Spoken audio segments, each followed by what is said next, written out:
talong. Naglalaman ito ng maraming fiber, mayaman sa fiber.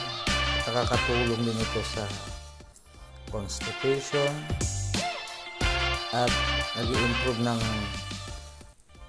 body process of absorbing nutrients. Ang pagkain ng talong, lalo sa mga buntis,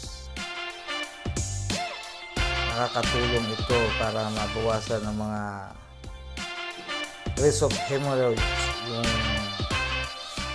yung almoranas, tsaka nakakabawas din ito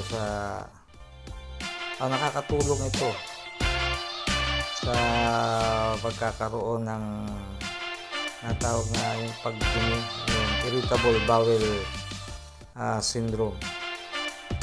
Yan, masarap tong talong kapag nilaga. Pero huwag niyo lang iprito kasi kapag prito, nakaka-absorb siya ng mantika.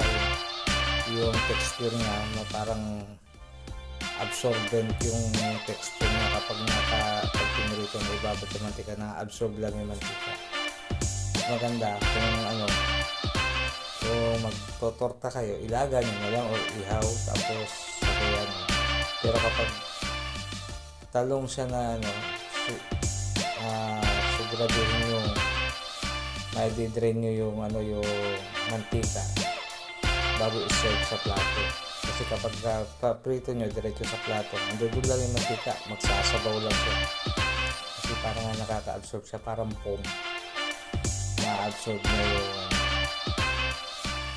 yung mantika. Pero masarap ang pritong talong, sausaw sa patis na may kalamansi at sili.